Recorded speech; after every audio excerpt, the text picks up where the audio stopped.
Good afternoon, aloha, and welcome to this joint informational briefing with the committees on health, with the House Committee on Health, Human Services, and Homelessness, and the Senate Committee on Health. I'm Jarrett Kyohokalole, Chair of the Senate Health Committee.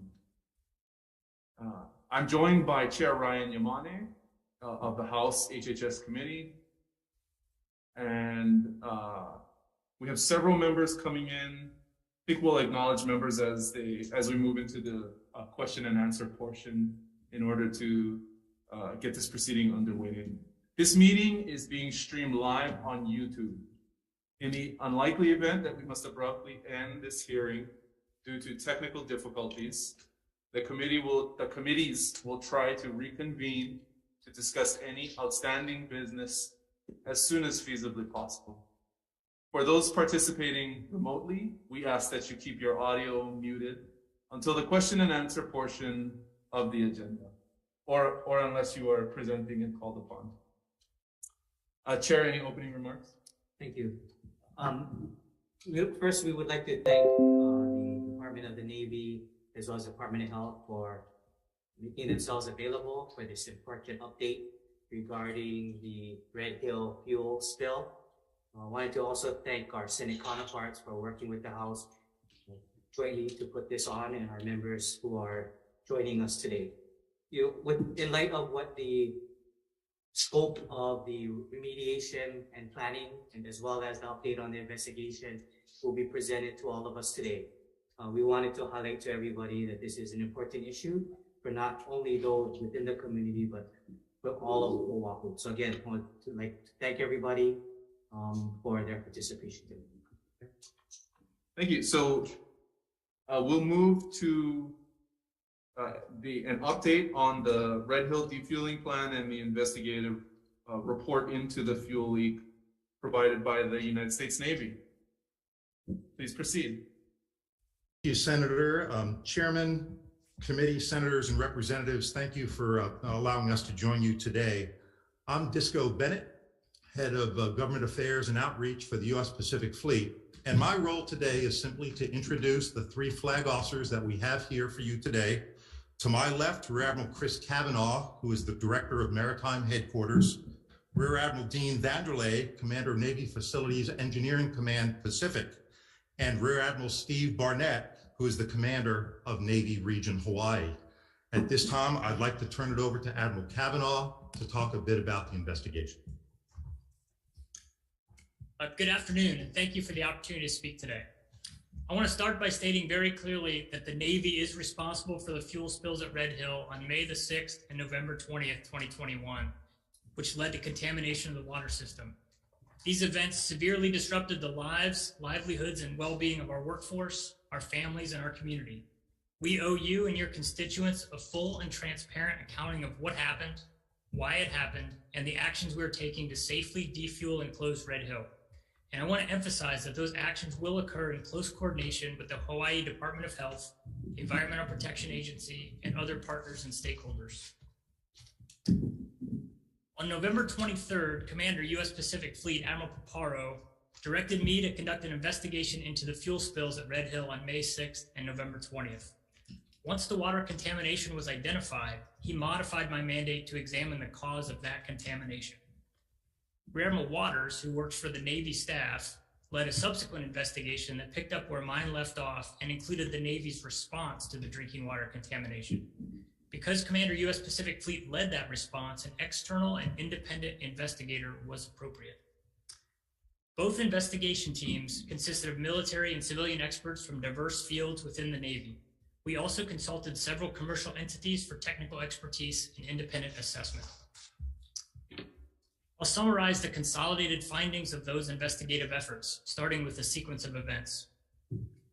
On May the 6th, operators failed to properly follow procedures for moving fuel between Red Hill storage tanks. This caused a rapid pressure surge in the connecting piping that ruptured two joints, resulting in the fuel spill. Although not known at the time, some pumps in the floor of the tunnel automatically activated and transferred nearly 20,000 gallons of fuel into an overhead fire suppression system line that was constructed of PVC piping.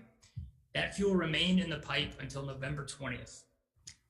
When workers regained access to the area of the immediate spill on May 6th, they found and recovered 1,580 gallons of fuel. Engineers subsequently assessed that no more than 1,618 gallons had spilled. However, we now know those calculations were based on incorrect assumptions. Nearly 6 months later, on November 20th, a worker operating a small train in the Red Hill Tunnel inadvertently struck a low-point drain valve in the PVC pipe. This caused the pipe to crack, spilling fuel deposited there in May. Although the train routinely operates in this area, we assessed the overhead retention line likely sagged over time due to the weight of the fuel that it held, eventually allowing it to contact the top of the train. That fuel flowed downhill through the tunnel, where it went past the entrance to the Red Hill drinking water well pumping station and into nearby sumps. Responders were understandably confused when they saw fluid spilling from a non-fuel pipe that should have been empty, and they initially reported it as a water spill.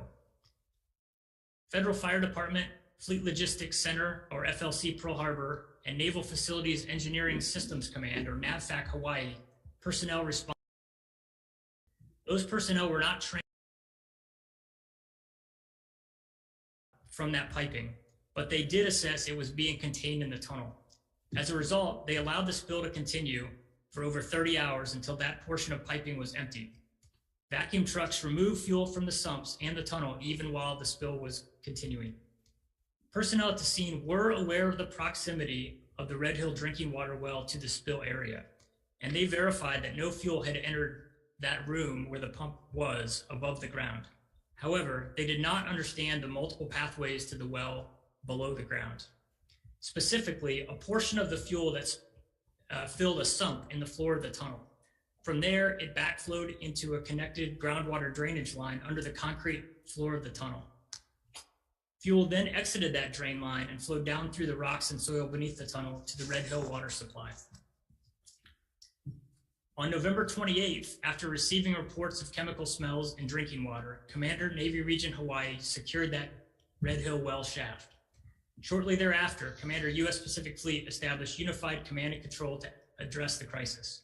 Both of these actions were critical to the drinking water contamination response and recovery. The investigation identified multiple human errors over a period of several months as the causal factors of these incidents. The primary cause of the May 6th spill was a failure to follow valve operating procedures, as I described. The primary cause of the November 20th spill was the failure to properly account for fuel that was spilled on May 6th.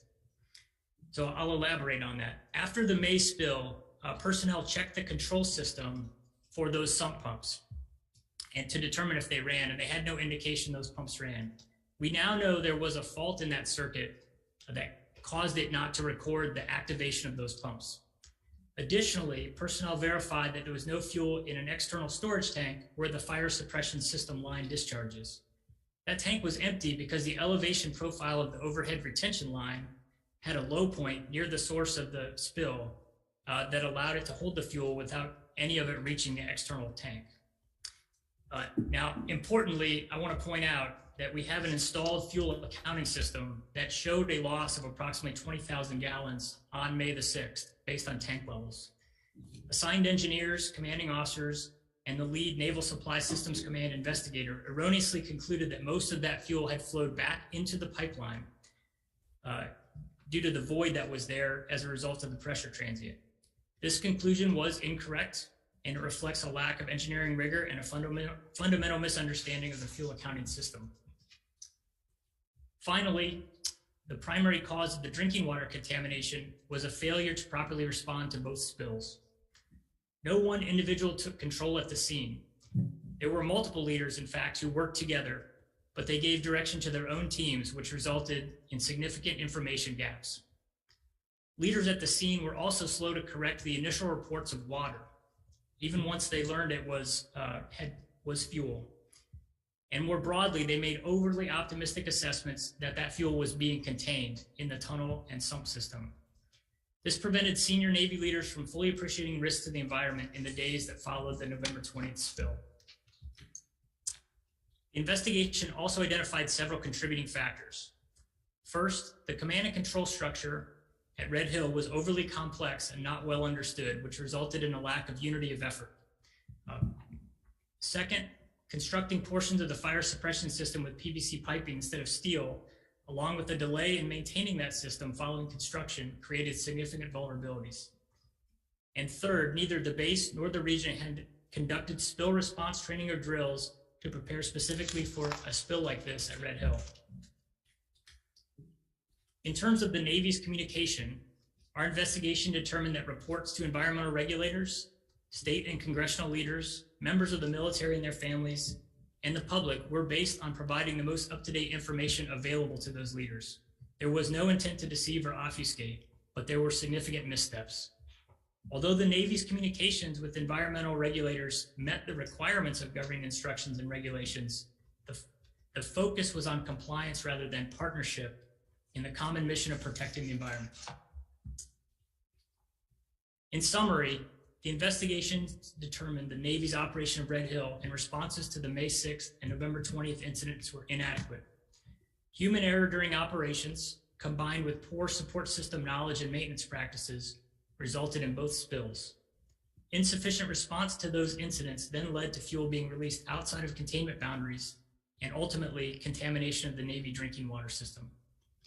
I will now turn over to Rear Admiral Dean Vanderlei, who will discuss how we are continuing to monitor and protect the environment following these incidents. Thank you. Good afternoon, senators and legislators.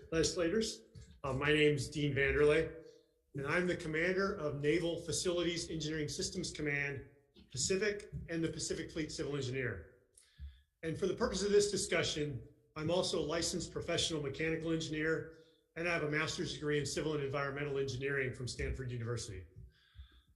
I'm going to focus on the actions the Navy is taking in partnership with the Hawaii Department of Health and the EPA to protect the environment and ensure safe and clean water.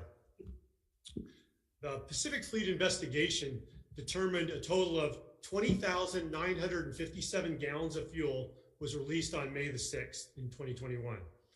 A total of 15,418 gallons have been recovered, some immediately after the May 6th event and the majority after the November 20 event.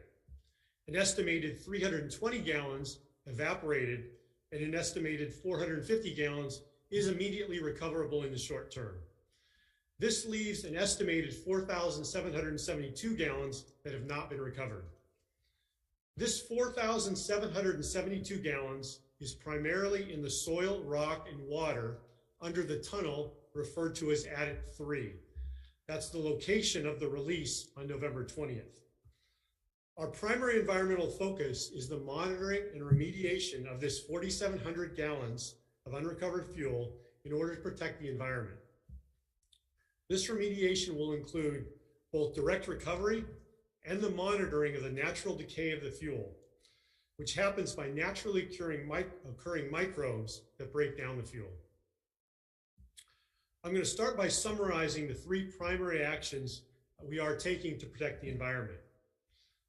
First, in Adit 3, we've installed an extensive network of soil vapor monitoring ports. We're currently installing additional borings at greater depths to provide a more complete subsurface characterization.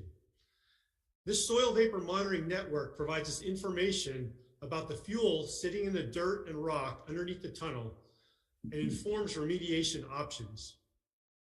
It also allows us to monitor the natural decay of the fuel in the rock and soil and identify possible opportunities where the application of heat or oxygen might accelerate that decay. Second, for years we've had a network of monitoring wells around the Red Hill tanks.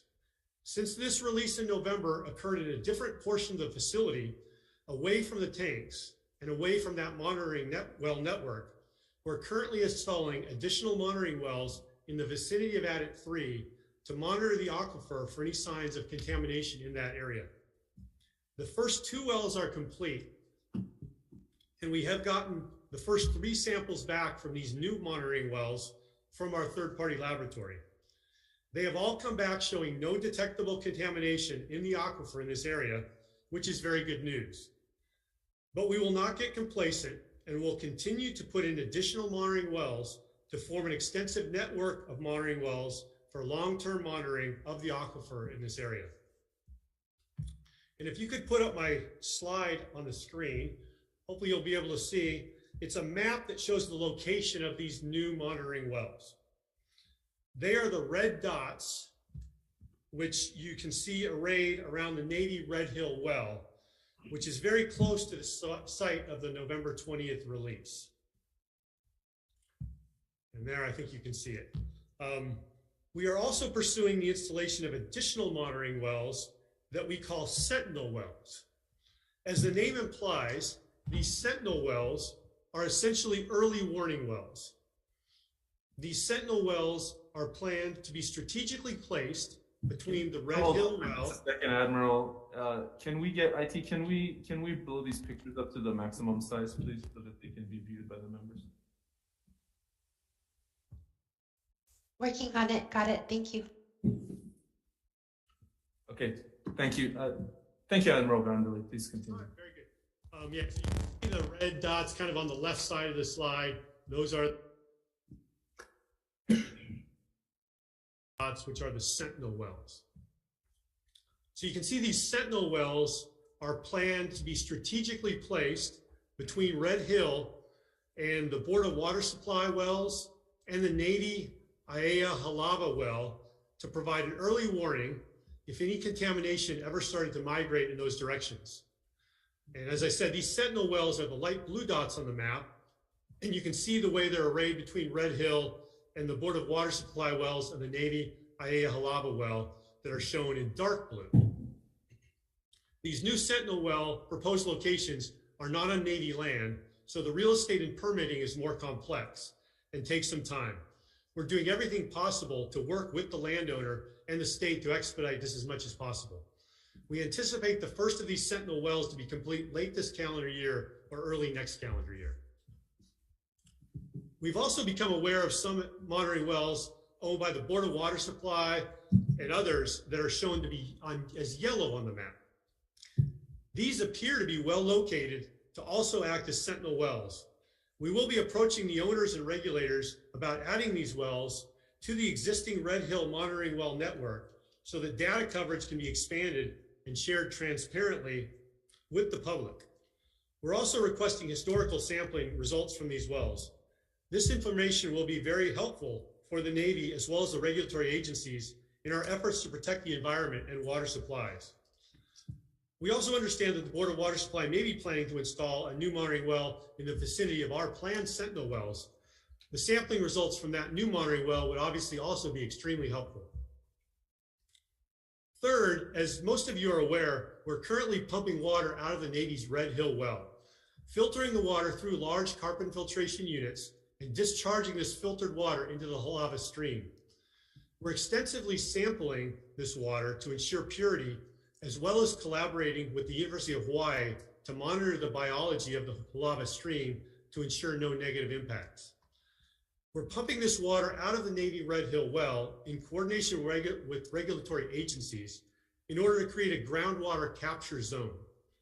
A capture zone means that we are creating a gradient that pulls groundwater towards Red Hill. This helps prevent any potential migration of contamination away from Red Hill.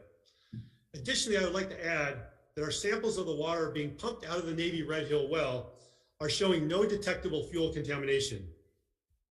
Another very positive sign about the condition of the aquifer in this area.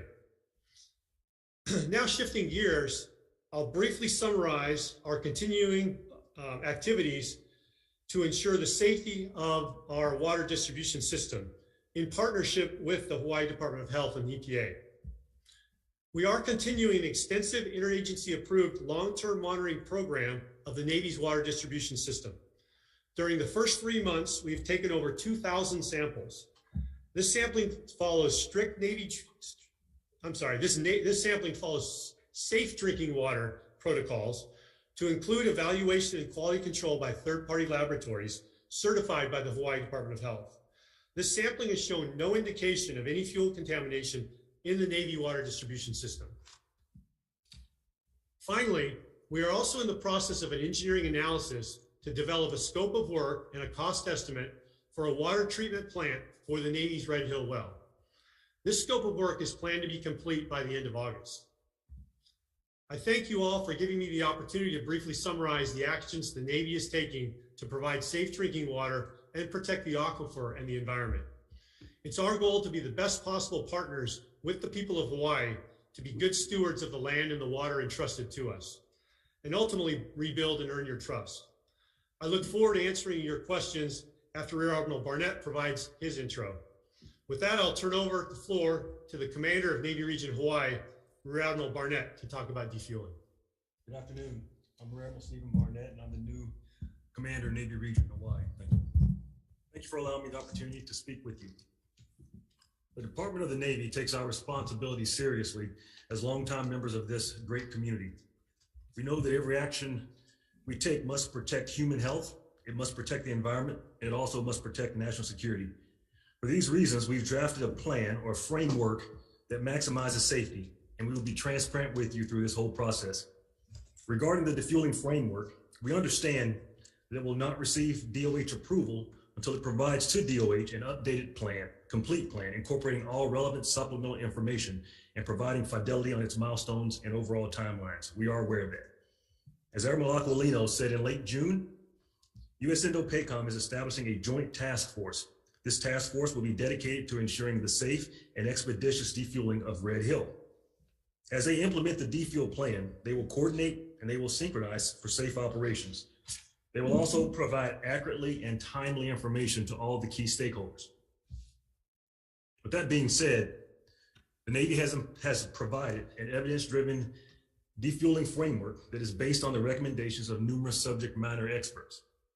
This framework has been shared with DOH and EPA and includes interim milestones that, like I said, prioritize safety as well as regular communications, because I want to make sure that we ensure transparency.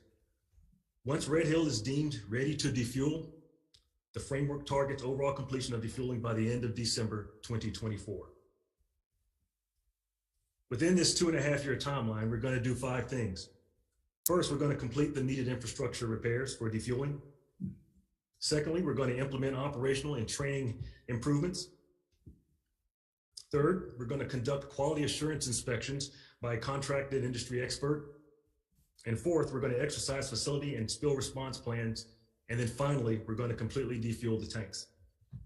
Before I provide additional details of that plan, I'd like to focus on 3 key elements really quickly. First, we've incorporated safety throughout this framework. Intent is to move as quickly as possible. We're going to do it in a safe and informed manner. And as I said, we're going to be fully transparent to the regulators, to our intergovernmental partners, our key stakeholders, and just as important, the public. Second, our plan is iterative. What we mean by that is that we're going to continue to refine this plan as we go through the process and get new information, particularly on developments that occur throughout the planning and the implementation process. Where prudent and where possible, we will look for opportunities to definitely accelerate our timeline based on this information, but we can't do it at the cost of safety. We are mindful of the risk to this timeline and would be transparent about any changes or any rationale for those changes. For example, we've already started to notice that we're experiencing supply chain issues up to 8 months on similar projects on Oahu. We're conducting a market research plan right now to better understand the supply chain delays in order to more accurately predict those critical path construction items for their timelines. We're working with the Office of the Secretary of Defense in assisting the Navy to research the ways such as the Defense Production Act so we can get critical materials to mitigate those delays. We will keep you in the loop on those. And finally, throughout execution of this plan, in order to fulfill our responsibilities as members of this great community, we're committed to continuing partnering with Hawaii's Department of Health and the EPA. They will be invited to participate in our drills and exercises prior to the commencement of the defueling operation. Additionally, we're contracting with an industry expert to assist in performing independent quality assurance and quality control inspections. The Department of Health and the EPA will also be invited to these inspections as well. We welcome DOH and EPA's continued partnership to safely compress the overall timeline where possible, with the driving goal to move as quickly and as safely as possible, keeping all stakeholders informed, and we will work with them every step of the way. We will move at the speed of safety. The Red Hill Defuel Plan is a framework. It's a framework organized into 5 phases, and I want to go over them with you briefly. All these future products will be submitted to our regulators and reviewed by them. Phase 1, we'll call that the assessment phase. This was completed on May 15th of this year. It began with the receipt of the third-party assessment report as directed in the emergency order. It also included the Navy and DLA's evaluation of the report's recommendations for critical actions, those critical actions that are required prior to safely defueling Red Hill. We concurred with all of those assessments, and they are as follows. 8 of those items are generally applicable measures related to engineering processes and facility integrity and those dealing with safety. 35 of those items were critical infrastructure repairs, and 6 of those were operational and training critical actions. Phase 2, we'll call that the planning phase. That began on May 16th and should be completed by the end of August of this year. It sets the conditions to execute the repair work and implement improvements to operations and training, primarily through planning for and awarding contracts. Phase 2 also involves a one-time unpacking or removal of fuel that is resident in the fuel lines for all those 3 types of fuel, for the JP5, the F24, and the F76. Much of the repair work for these pipes involve welding and other hot work that can only be performed on pipes that are empty, vented, and fuel-free. Repairs on these pipes must be completed before using those pipes to drain the fuel from the storage tanks. That's in phase 5. To be clear, the unpacking of the pipes is distinct from the defueling of the storage tanks. Unpacking the pipes will require some limited operations of some parts of the distribution system, but it will not require any operations involving the storage tanks. We will coordinate all unpacking efforts with the DOH and will request a waiver under the emergency order in order to conduct the unpacking in a safe manner.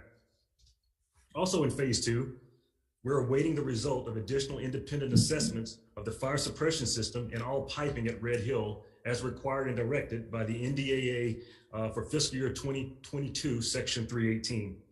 We're also awaiting the EPA's assessment of Red Hill's operations and contingency response capabilities. These assessments could potentially drive additional repairs and operational improvements that are not currently in this plan, and we will let you know.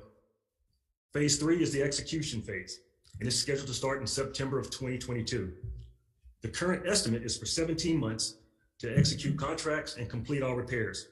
This estimate is evidence-driven and supported by both data and studies of the facility, and they are consistent with the recommendations of the subject matter experts as required in DOH's emergency order. Recommended operational and training improvements will also be completed within this window. We'll also update our operational procedures and continue to retrain and recertify our staff to those industry standards. Phase 4 is the quality assurance phase, and it's estimated to start in February of 24. It'll take about 3 months. We'll hire a contractor to conduct an independent quality assurance and do inspections of the completed repair projects. We'll also conduct our own safety, emergency, and spill response drills and final preparation for defueling to commence. And as always, we'll have our observers there from the Department of Health and also the EPA. Phase 5 is the final phase, and it's the actual defueling of the tanks. It will commence once the Secretary of Defense has deemed that Red Hill is safe to defuel and our regulatory partners have provided their final approval for us to commence. Upon approval, the Navy and the DLA agents and DLA will defuel the tanks as expeditiously as possible. This is estimated to take between 4 to 8 months. Defueling of the tanks will be completed using a gravity-based conservative, and by conservative I mean slower than the maximum velocity flow rate, with planned strategic pauses for safety checks to ensure that no releases are occurring during the defueling.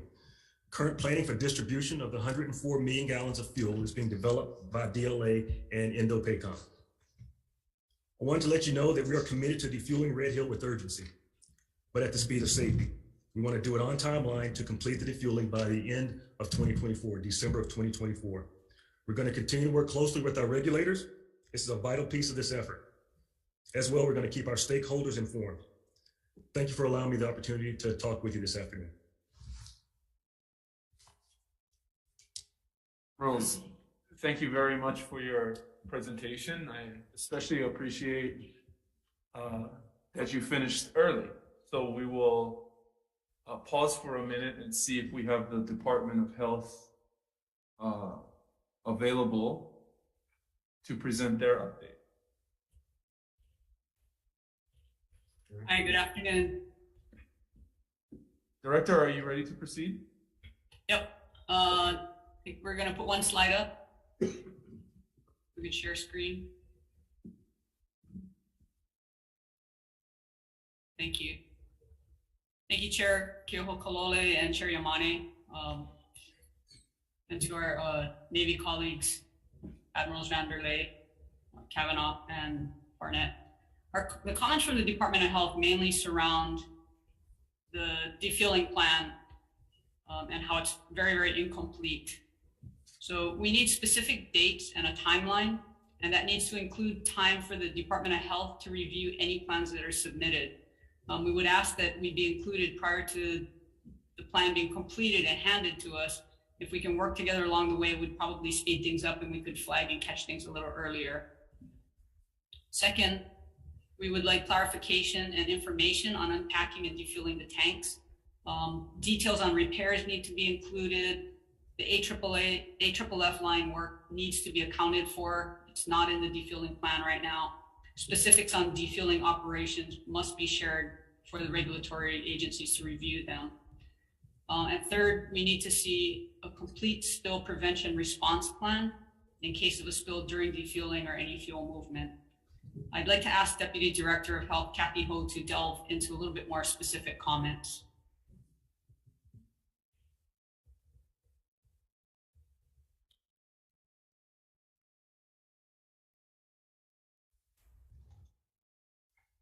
Thank you.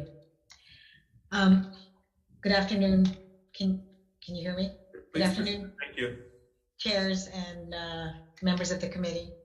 The DOH has a single-minded focus on defueling and decommissioning Red Hill to protect public health and the safety of the people of Hawaii and the environment. We need the Navy to feel the same sense of urgency that we feel, and that safely defueling and decommissioning the tanks would be in the best interest of everyone. The Department of Health does not approve the current defueling plan. The highly anticipated defueling plan was disappointing. It lacks substance, specific detail, and dates. The emergency order set forth a minimum of 7 elements that the defueling plan must address. The submitted plan did not completely address any of these elements. The defueling plan indicated that a more detailed plan will be submitted in September. We understand, and I think it was confirmed by Rear Admiral Barnett, that a detailed plan will be completed in August 31st and therefore we would expect that the Department of Health would get the detailed defueling plan by September 1st of 2022.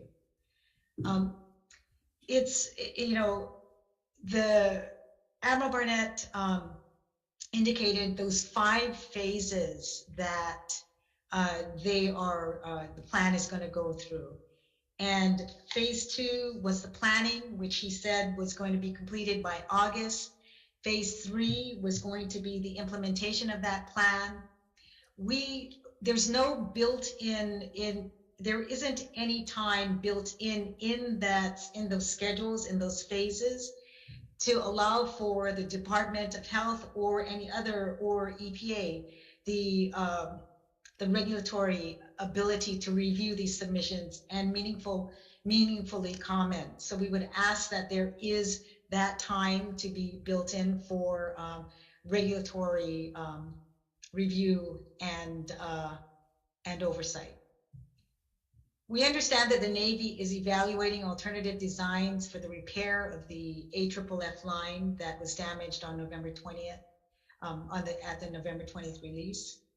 These repairs are critical to the emergency release and response actions. We would like to see this evaluation and timeline and alternatives to be included in the defueling plan.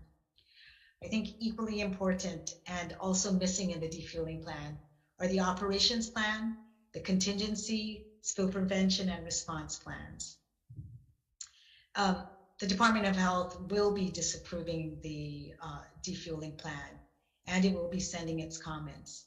We hope that the next plan that is going to be submitted will have enough detail to enable the department to approve the plan as we move forward towards defueling the tanks and pipelines safely.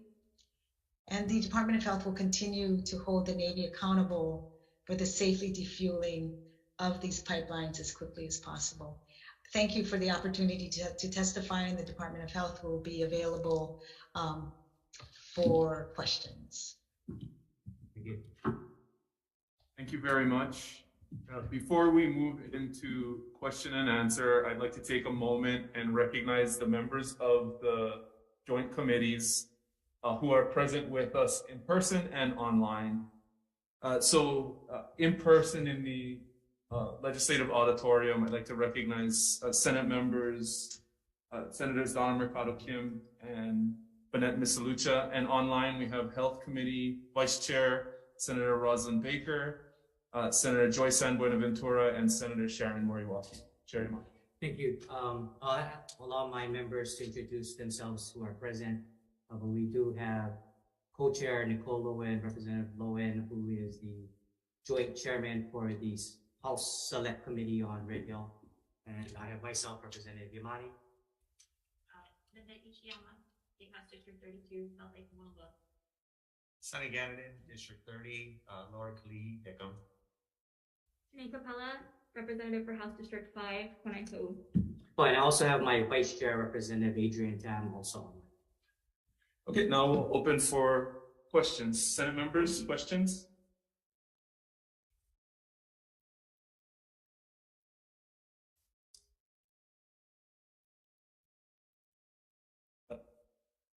So noted. For the Navy, before we move into individual member questions, would the Navy like to respond to the statements of the Department of Health? Yes, thank you for the opportunity. This is Admiral Barnett. Yes, ma'am, I copy everything, Dr. Shar. I understand one of the things also is that you need to be, that both regulatory staffs need to be afforded the time to review the products, and we will make sure that we include that in our timeline as we deliver those items back to you. And I understand your concerns, and I look forward to seeing your response, your official response. Okay, I'd like to note, since this is a hybrid proceeding again, members that are online can indicate that they would like to ask a question by engaging the raised hand or by commenting in the chat. Are there any Senate members with questions?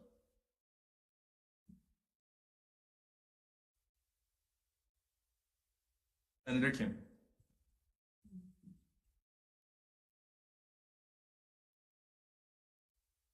Sure, who on the Navy side should answer this, but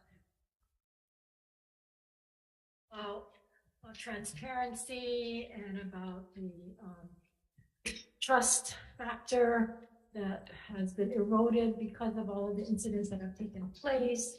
And the concern is that this defueling plan that you folks went ahead and presented troubles me that it was so incomplete, missing plans, missing details.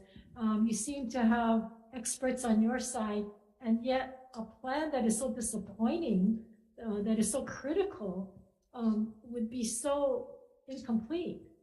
And it worries me and concerns me that this has been the practice of the Navy in the entire situation that we're in. That how do we have any more confidence that this is going to take place and not keep delaying the defueling? Yes, ma'am, this is Admiral Barnett. The intention is not to delay the defueling. I understand your concern, but the intent was to have a framework. And then as we go through each individual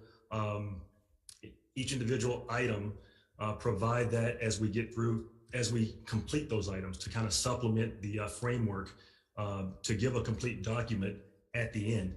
I do understand your concern, ma'am, and we're going to have to earn your trust by providing these documents in a timely manner and doing the defueling as it should be done. It should be done safely, and it will be done safely. And we have to earn that, and we need to be transparent through the whole process. So I understand your concern, ma'am, but you have my word, our word, that we're going to do what we need to do to remove the fuel safely. I don't understand when you said you're going to get this to us at the end. At the end of what? There were certain, when we're getting the documents to the Department of Health, there are certain supplemental responses that we have to insert into the plan. We're waiting on other information, such as we're completing the spill response plan. We're working with EPA on that to finish up with some items. So they aren't done now, but there's a timeline associated with each one when it will be completed. And then we will then forward that to the Department of Health for their review and approval. But did you have a deadline to go ahead and give this plan? And wasn't there 7 elements that you were asked to address that was not addressed? Yes, ma'am. Some of them we are still getting the answers to those 7 items. I understand your concern, ma'am, and we are addressing them. We are not waiting. We are working with some of the experts to answer these questions, and we will provide them to the Department of Health, ma'am. Yeah, the question is when. I mean, they keep delaying this by saying that we're gonna address it, we're gonna provide it, and yet you provide it incomplete. Now you got to go back and just keep going on, and it's very troubling for the entire community as to your actions and what you say. You keep saying safety, and yet you're supposed to have completed the planning process by August. Right? I mean, the assessment, it's just, I have no, the minute, it's just even more troubling. Yes, ma'am.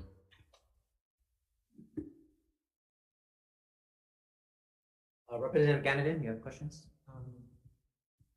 Good afternoon, gentlemen. I shared the same concerns as our State Department of Health. That the Navy doesn't seem to have the sense of urgency that my constituents have and that the state of Hawaii has. I appreciate your openness and your honesty with us today. As Admiral Cavanaugh noted, your discussion of the significant informational gaps that led to this disaster.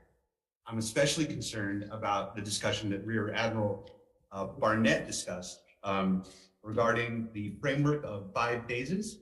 You mentioned that there is a plan that's due in August of 2022. It looks like the Department of Health says scrap that plan. They do not approve of it. We do not approve of it. So my first part of the question is, when can you come up with a better plan?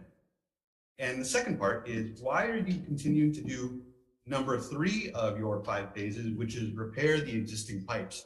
You discussed pretty significantly into detail the ways that you're going to need to unpack those pipes, repair them, the kinds of issues that you might face with supply chains and other issues will push back this preparation of these pipes significantly. If we are intending to never use Red Hill again, why are we going to fix the place to just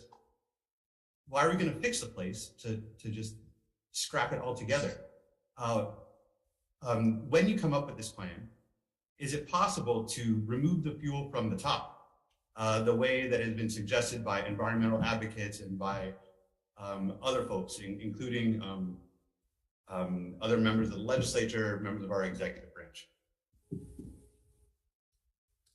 Okay, sir, and regarding the, we are working to provide, and we will provide the Department of Health in the August timeframe, the deliverables that are needed to fill in the supplemental part of that. Regarding your other question, when the third-party assessment was developed, when we received the results of that, it stated these were the items that you needed to complete to safely defuel. And those are the items that we are going to do to ensure that we can, safely bring the fuel down off of the hill. So that's why we're sticking with that plan, because as directed in the emergency order, we are following the rules of the third-party assessment. Sounds like you're following the rules of the third-party assessment, but not the oversight of the State Department of Health or the County Board of Water Supply. It sounds like that you haven't come up with the 7 elements that they require. Will your new plan be covering those? Yes, sir. As we start providing the supplemental information, it will cover those, sir. When can we expect a new plan? Sir, we are working to get that plan to the Department of Health in August. Thank you. Members, question? Senator Misalucha. Gentlemen, thank you very much for your presence and for sharing the insights that you had shared earlier. But my question is really related to the transparency issue that Senator Kim and Representative Ganadan had said. The community has given you a lot of chances. I think there was good faith in the beginning that we want to believe what you had shared.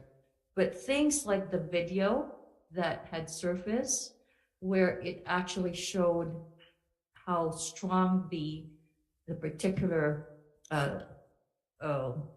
release of the fluids were, such that, and yet throughout all this time, the Navy had postured that there was no such video. And then when it surfaced, I don't remember hearing from you folks, how it was not part of the investigation, how it was not released to the community. It took some entrepreneurial spirit from some media sources to release that video. So that's where the community is coming from, sirs. There's the trust that has been provided in the beginning keep getting broken. So how do we know for sure? First of all, can you address the video issue? Why was it not released, even though my understanding was this was actually part of your investigation? Yes, ma'am. Admiral Cavanaugh here. So the video was known to the investigation team. It is referenced in the investigation. It is part of the enclosures to the investigation, which are undergoing a release process. But the main body of the investigation was released first. Why is that? Why is there a process of being released? I mean, why share it at the onset? Ma'am, there's a detailed review of all of those enclosures that gets done by the FOIA process. And some of those contain very sensitive information, personal statements and things like that have personal identifiable information and other things that would need to be redacted. You may need to review that, gentlemen, because I think it's important for the community so that the transparency is there from the very beginning. Can I pivot, Senator, to another question? So, Admiral Vandelay, you talked about 4,772 gallons that are still unaccounted for, yeah? So yes, ma'am, that's correct. Yes, and I so much appreciate your expertise because you do have the credentials for it. So in your estimation, where could that have gone? In our, I guess, I'm a novice here, so educate me where that's a lot of gallons of fuel, and yet our monitors doesn't seem to have picked it up. Yes, ma'am, understand. So we believe that the majority of that 4,772 gallons seeped underneath what we call Adit 3, the tunnel where the fuel release happened on November 20th, and seeped into the fuel and rock and ultimately water that's underneath that tunnel. And I mentioned so what we're trying to, one of the things we're trying to estimate is, how much of it is still in the soil and rock and how much of it, got down to the water. That's part of what we're doing with the soil vapor monitoring, and that we're now installing deeper soil vapor borings to monitor that, to really provide a good model of how much we think is hung up in that rock and soil. There's about 80 feet from where the tunnel is. There's about 80 feet of rock and soil underneath that tunnel before you get to the saturated zone, which is kind of the matrix of rock that's more saturated with water. So some amount is hung up in that rock and soil, and then some of it made it down to that saturated zone. And then, as I said, the monitoring wells we put in so far in that vicinity are showing nothing detectable in the saturated zone of the aquifer. If that answers your question, ma'am, if not, I can go in more detail. So does it mean it went deeper? Because it seems like the surface, when we're trying to monitor, could not detect it. So in layman's term, it actually went deeper into the surface. So what I would tell you, ma'am, is that as the fuel makes its way out of the tunnel and then kind of migrates through the soil and the rock, some amount of the fuel will adhere to that soil and rock and just kind of sit there. And then some of it will get all the way down to the saturated zone of the aquifer, meaning the area of the aquifer that has water in it. Because fuel, as you're well aware, is lighter than water and doesn't like to mix with water, that fuel will tend to just sit on the top of the water. So that's where we focus our monitoring wells, is looking for soil, for fuel contamination there. We do sample farther down the aquifer as well at different depths, but that is how we evaluate how much is in the soil and rock and then how much is in the aquifer itself. So can you assure us that you're using the latest technology to be able to monitor such that we're not going to have another incident several years from now because it miraculously got and seeped into our water system? Yes, ma'am. And to emphasize, this isn't something the Navy does on its own. All of this monitoring is done in close collaboration and coordination and under the supervision of our regulatory partners in Department of Health and EPA. So they're very involved in all of the, where we put the wells, how we monitor them, even to include the labs that we send them to. And so, we are using the best possible science and technology, as well as a collaborative approach that's not just Navy, but includes our regulatory partners. Okay. Thank you, Senator. I have a follow-up question, for Admiral Vanderlei.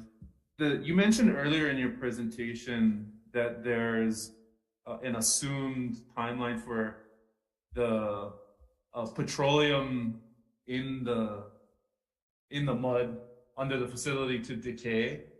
What's that timeline? Yeah, thanks for that question, sir.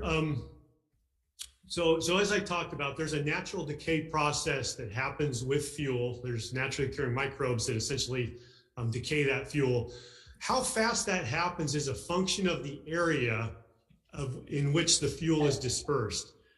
Based on our understanding of the limited information we have right now on how much area that fuel is dispersed through, the estimates that I've seen are that we expect the decay to be about 1 to 200 gallons per year.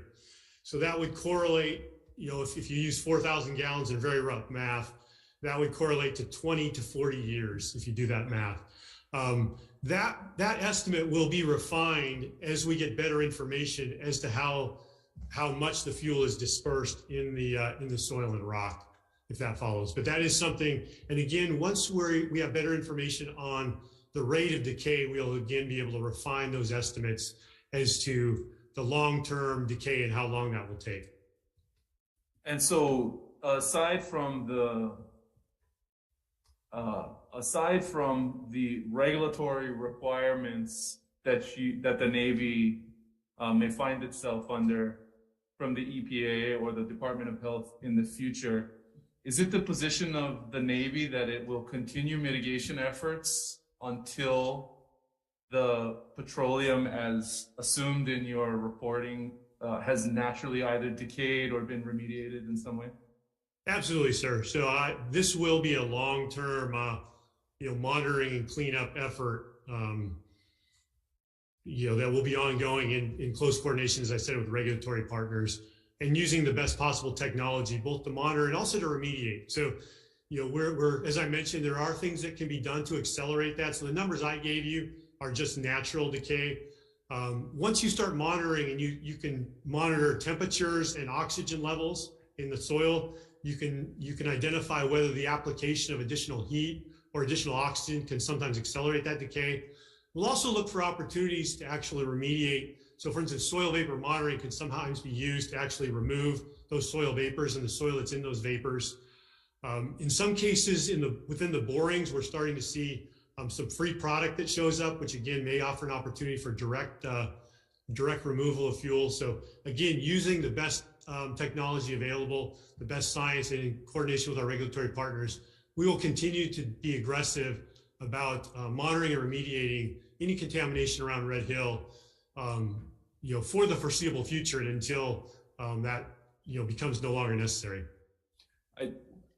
Thank you for that. I just want to make sure that the public has an understanding that based off of your own assessment of the situation, the commitment of the Navy is to stay involved in the remediation of the Red Hill spill, by your estimates, for maybe up to 40 years, unless you are able to provide us data and evidence to substantiate the accelerated decay of the fuel that we think is stuck there in the mud under the facility. Absolutely, sir. And there are well-established processes to work with regulatory agencies, but the Navy, I will assure you, takes full responsibility. It's not going to leave this until it's done right. Thank you. Okay. The chair has a question, several questions. So I wanted to get a little bit more specific. How much fuel is still left? I know there's a variety of types of fuel that you currently have at Red Hill. In our estimations, it's at least 100 million gallons of various fuels. What is the total number of gallons currently in Red Hill? Sir, it's a little bit over 100 million gallons. Okay. And various types, right, including jet fuel?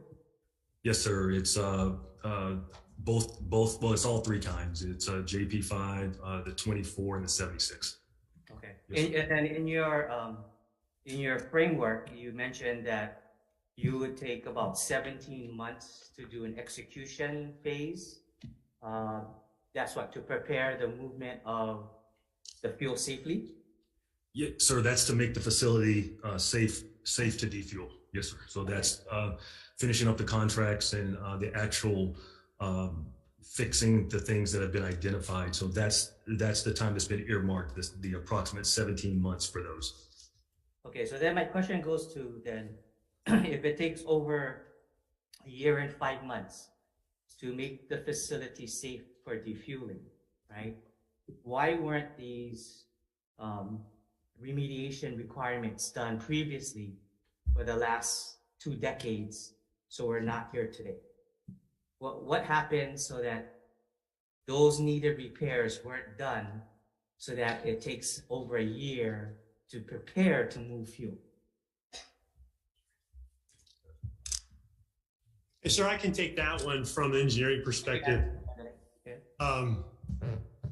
So I would classify the repairs that are being done to Red Hill as 2 general types. One is general repairs and maintenance that you do with some period, that we do with some, have done with some periodicity throughout the history of Red Hill. And so a number of things were identified for repairs. Some of those had already been identified, and some of them are already complete because we already had plans to complete them. A large number are already under contract because, again, they were already in planning.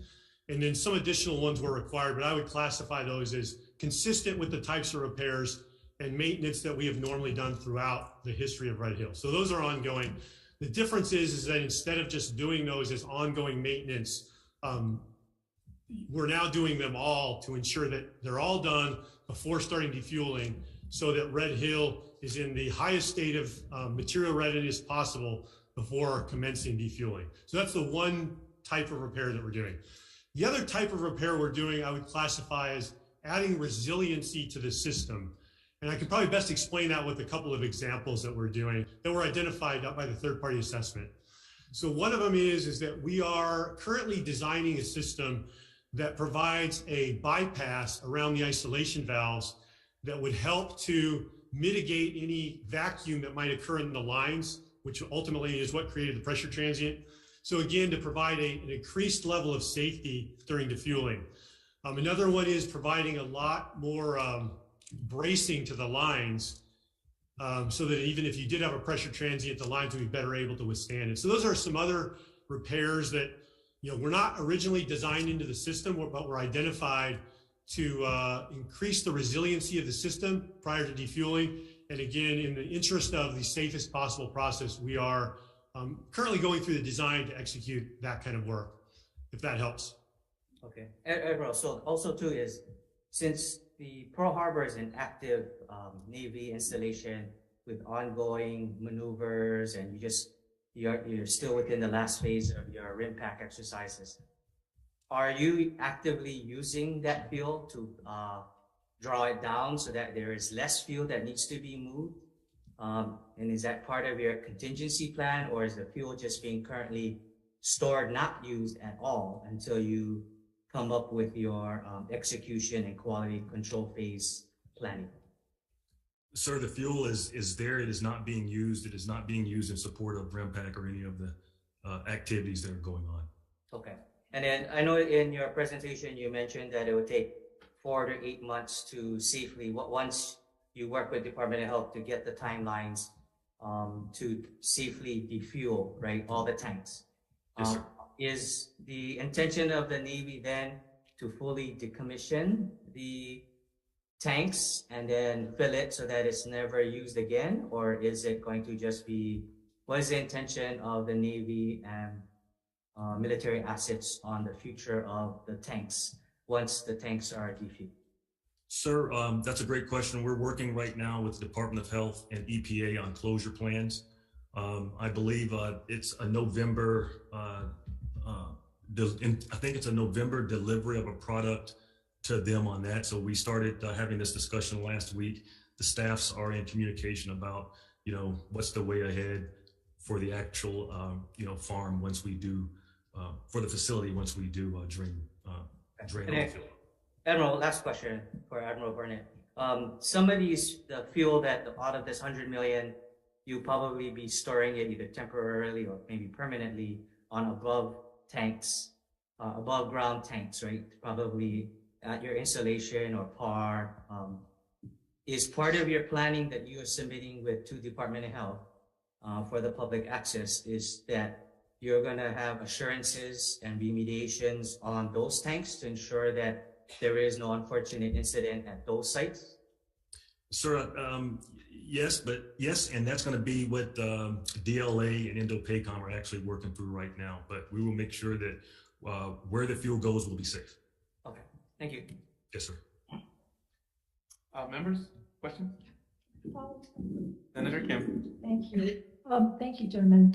I want to follow up on representations. So why is the fuel not being used now to lower the amount in the refueling?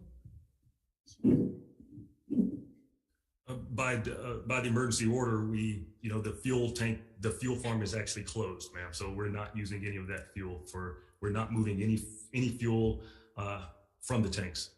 Okay. So when was the last time you defueled a tank?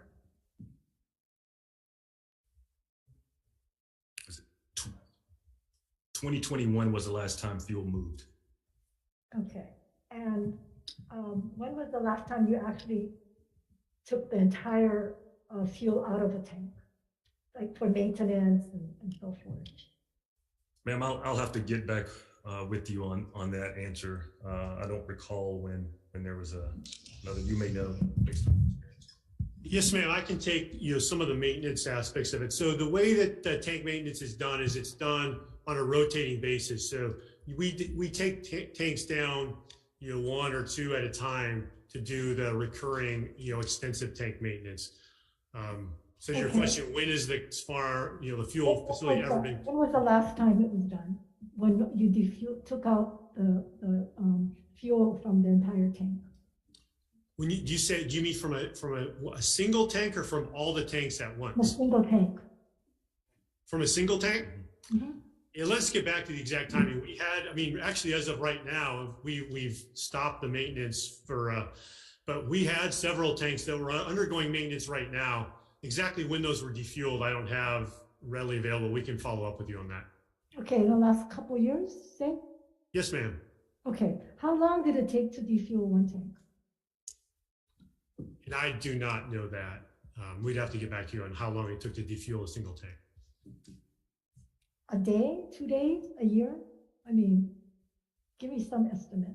You should know that, right? Ma'am, I wouldn't.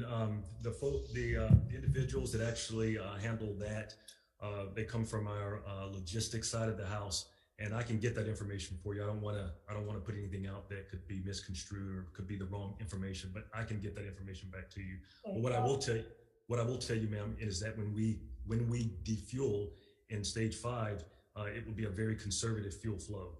It's not going to be, a max velocity type of fuel flow, ma'am. Okay, well, this is concerning because you're talking about this plan and it's going to take 17 months to get it going, and then you're going to defuel at the end, and that's going to take 4 to 8 months. And yet, how do you come to those conclusions when you can't even tell me what it takes to defuel?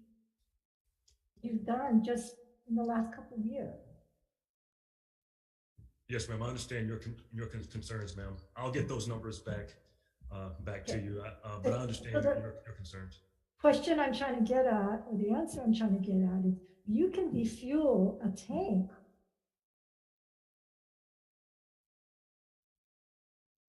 years, 4 years. I guess I'm getting a hard time to understand why we can't defuel these tanks when you've been doing it all along. And if you've been defueling procedures done or assurances, I'm not sure how you were able to defuel. Well, ma'am, now with the third-party assessment, we have to complete those repairs before we can do the defueling. I understand your concern about the timeline, but we plan on taking the most conservative route because we do not want to, we do not want to waste any fuel or harm the environment in any way. But I understand your concern, ma'am. Thank you. Representative Jiang.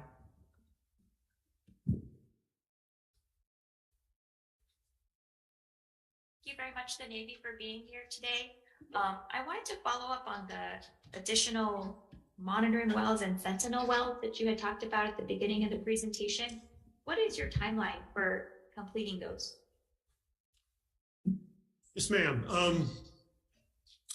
Yeah, as I said, we've got 2 of the monitoring wells in place. 2 more will get done this week. The latest schedule that I've seen has us getting all of the wells done by late next year in 2023. But some of that's really very dependent on the real estate and permitting actions on a lot of those Sentinel wells. So if we had free reign to just start drilling, we could probably get them done very quickly, probably by the end of this year. But because there's some extensive real estate and permitting actions that have to happen on those wells that are not on Navy land, it's going to take longer. I will tell you, though, that even once we start to get those first Sentinel wells in, that's going to be very, very valuable information. Obviously, we want to get all of them in, and we'll pursue that as aggressively as we can. But even the very first ones, that will provide some excellent information with regards to helping to provide some assurances to the community regarding that fuel is not migrating in the direction of their drinking water sources. What about the wells that you were planning to drill under Adit 3? That's your property, is that correct? Yes, ma'am. So those are happening. So under Adit 3, we're doing what we call soil vapor monitoring and borings. And those we've done, I think we've done over 50 of those so far. We've done a lot of those and we're continuing to do more. The other wells that I talked about that we've already completed 2 and 2 more will be complete this week. Those are also in the immediate vicinity of Adit 3. And again, those are on Navy land, so those are proceeding much more quickly. So those red dots, if you recall, those monitoring wells that are on Navy property, Those are going to be done relatively quickly. The Sentinel Wells, which were the light blue ones that are not a Navy property generally, those will take a little bit longer just because of the real estate and permitting components of that. Although we will continue to be aggressive as we can to get those done as soon as we can. You know, we've had a lot of discussion about the lack of local testing capacity and having to send water samples to the mainland to be tested. Can you provide us with any update on our local testing capacity? Yes, absolutely, ma'am. So consistent with the situation that we talked about before, the only accredited testing facilities are still on the mainland. So for the official accredited testing, we are continuing to send those samples to the mainland. I will tell you that we have improved a lot of the management of that, and we're getting those back sooner than we did historically. With regards to on-island capability, we have, in close partnership with the University of Hawaii and through a grant through the Office of Naval Research, provided the University of Hawaii with the equipment necessary to do more detailed testing. And the University of Hawaii is, ramping up that capability as they train up people and get familiar with that equipment. And so they are doing some testing right now, I believe. They're not accredited, so we can't send samples to them for official testing at this point, but it's a valuable resource. We have also acquired some testing capabilities that we use organically as well. Again, it's not accredited. We can't use it for official results, but as far as troubleshooting and determining if there's an issue, it's valuable for that. Do you know if there's any plans to have a local accredited lab that could perform testing here?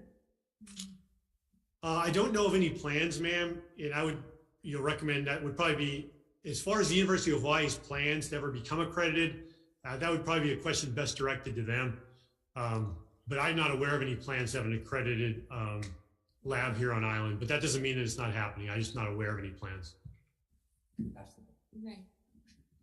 Okay.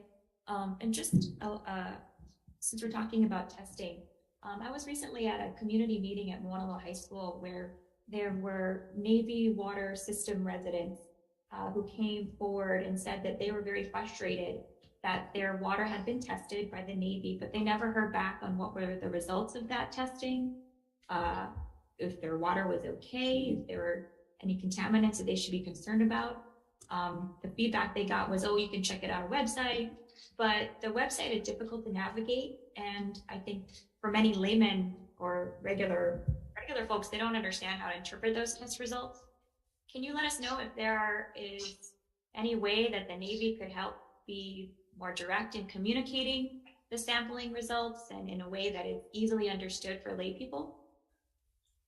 Yes, ma'am. This is Admiral Barnett. I'll take that for action, in particular as it falls under the Joint Base Pearl Harbor Hickam commanding officer. On their website, they have information on who to call and what to do for testing. But I do understand what you're saying. How do you take that so it's not as cumbersome and at a different level? So I can take that for action and make sure that we provide that type of support. If you happen to know who those individuals are, I would appreciate that, where we can reach out to them personally. But I can tell you that we want to make sure that we take care of not only our military families, but all of our families in the community also. So, I can see what we can do about that, ma'am, and try to make that a little bit better. Is there a way that they could directly get a copy of their test results mailed to them? The Board of Water Supply does a similar thing with its customers on a yearly basis. They have an explanation that comes with it in the mail that tells you how to understand your water quality report. I think that might be a good sample for you folks to follow. Okay, ma'am. Thank you. Thank you. Thank you. Thank you. Thank you. Yes. I have a follow-up question to Representative Ichiyama's question about monitoring wells. And you noted also, Rear Admiral Vanderlei, that you have been working with the University of Hawaii, on a number of issues. I seem to recall at some point a discussion about how the hydrology of Palava Valley significantly informs your strategy for laying out monitoring wells because the theory on where a plume could potentially migrate is somewhat limited due to the hydrology. The question is, as a baseline, was there some sort of assessment as to whether the monitoring plan would be able to disaggregate the 5,000 or so gallons of fuel that we are trying to monitor for from the fuel that potentially contaminated the aquifer from prior spills? Because my understanding is, from memory, there over 200,000 gallons have been spilled from the facility over the lifetime of the facility. So if we're just monitoring for 5,000 gallons in the aquifer in this limited area due to hydrology, how are we, now that we're measuring, how are we supposed to tell whether it's the 5,000 we're looking for or the 200,000 that we haven't been looking for? Yes, sir. Excellent question. So there is a way to tell when you get a positive sample in a monitoring well, what type of fuel it is and even whether it's old or new. And so what happens is when we do get positive results, first you just get the result, but then we do some additional analysis, chromatography, to actually analyze what we often refer to as the fingerprint of that sample to determine what type of fuel it is. And then by looking at how degraded it is, we can approximate the age of it. So we can absolutely tell whether this is a positive result that came from the recent release, or if this is something from the historical releases from long ago. So that's something that absolutely does happen when we get positive results. Those take more time to analyze. Obviously, some more technical work has to be done, but that is something that we do. So when we do get positive results, we can tell whether it's from an old release or from a newer release. So to date, have you reported monitoring fuel flows from old releases since you started the monitoring plan? Yes, sir. So, so as I mentioned before, the historic monitoring wells we had were generally all arrayed around the tanks. And as we've gotten positive hits there, including, we had some positive hits in the summer of 21, we have done analysis, and all the analysis of those hits have come back that is old fuel that we've seen in those monitoring wells and in those results. In the new monitoring wells that we've put in, right around the where the November 20th event, the ones around Adit 3 that I was referring to as the new wells. So we have 2 new wells that have been complete. We've got 3 results back. Those have all been non-detect, so there's nothing to review there. If we did get positive hits in those wells in the future, we would absolutely analyze to determine whether that was old fuel or whether that was something associated with the 20 November event. Okay, thank you. Sure. Senator Misalucha. So based on my understanding, the whole process will be completed by the end of 2024, correct? Yes, and you're very judicious about details. So I'm curious about the 100 million fuel that you will be defueling. To the extent that you can share, are those fuel going to stay on Oahu? Or are there plans on how do we house them? Are they getting shipped? And because that's a lot of fuel, and to the extent that there may be some risk involved as well. Yes, ma'am. DLA, which is our logistics branch of the Department of Defense, they are working with Indo-PACOM on how to distribute the fuel through the Pacific area of responsibility. I can tell you that there will more than likely be some fuel that will be above ground storage here, potentially working through a contractor, but it's not going to be that whole 104. They are working plans for the majority of that fuel, ma'am. Okay. One more question, Yes, ma'am. ma'am. So we had heard from Board of Water Supply, and the Department of Health, how there's a clamor to speed up the process, to accelerate it, that 2024 is not acceptable. Have you gentlemen reviewed or talked to the third-party contractor to even start or even review the existing protocol so that perhaps there is a way to listen to the clamor from the community? Ma'am, we understand that that the community wants to expedite this as much as possible. What I can tell you is that a lot of it depends, and I'll lead on the engineer here too, depends on when we can actually get a lot of the,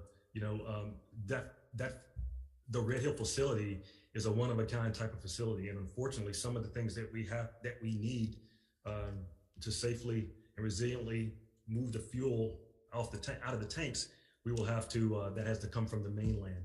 So the answer is no. Yes, ma'am. But we understand that. Is there anything? The only thing that I would add, ma'am, some of the timeline is being driven by the repairs that I had mentioned before. Some of those repairs are still under design, so I don't have a detailed schedule for some of those repairs. As those designs are complete this fall, we will have a much more detailed critical path schedule of all of the repairs. And we would welcome the opportunity to review that in detail with Department of Health and other regulatory agencies and look at the repairs we're doing, how those repairs are driving the timeline, and have discussions, as to whether there's maybe opportunities to shorten that. So we absolutely would welcome the engagement with the regulatory agencies on how we could continue to do this safely, but maybe do it faster. To that extent, gentlemen, I think you would need to listen to the clamor from the community, because there certainly is a lot of conversation. And if you're talking about trying to build trust, that's how you build trust back. Yes, ma'am. I understand. Representative Capella. Thank you so much for being here. I share a lot of the concerns that have been raised already about just the timeline that it's going to take. You folks have talked a lot about safety and moving at the speed of safety, but the reality is that every second that we wait and every moment that we wait to commence defueling operations will lead and could possibly lead to another public health and environmental catastrophe. However, my question today is about the Department of Education, because multiple public schools have been affected by the leaks. So have you been in contact with the Department of Education to provide remunerations for public schools that have been impacted by the November 20th leak and spill? No, ma'am. I have not yet been in touch with the Department of Education. That is on my my list to, as I get out and about in the community, but I have not personally had the opportunity yet to participate, to meet with them. Okay, I hope that will be a priority, as our schools and our keiki are a top priority for the people of Hawaii, and making sure that they have safe spaces is incredibly important. Yes, ma'am. I wanted to do an additional question. This is for Department of Health. Dr. Chor or Kathy, in light of what was being presented so far, especially regarding the execution and quality control phase, my understanding that you have presented the fact that you need much more detail, and that there's 7 elements that you are requiring to get this done. Is the current proposed timeline,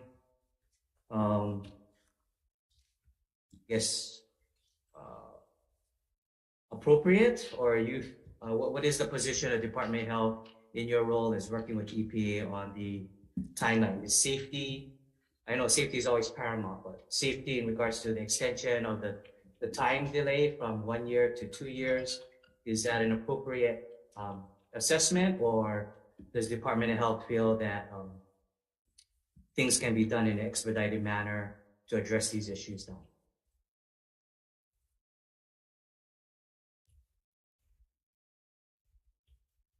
Hi. Yeah, so it's really hard for me, it would be hard for us to assess that because we haven't seen the plan. The plan hasn't been completed, right? So we can't really tell what is in, the time frame and why the Navy is indicating that it's going to take to 2024 because we actually haven't seen the completed plan. Rep. Yamani, your question regarding the 7 elements, that's found in the emergency order, paragraph 4 of the emergency order on page 6. So the Navy is well aware of the elements that it should be included in the plan. So Kathy, from what they presented so far, it doesn't seem that all the elements are addressed appropriately. Yeah, Right. so correct. I mean, they weren't completely addressed. They, they made reference that it's ongoing, that the studies needs to be completed. So it's none of the 7 elements have actually been completed. Okay, so just to clarify, if the Department of Health does not approve any plans, both in the execution phase or the defueling phase, the Navy cannot proceed with work. Is that correct? I would say so, yes. Okay, thank you. Okay. Members, question? Senator. There, Navy be able to defuel in any other manner than which they're proposing?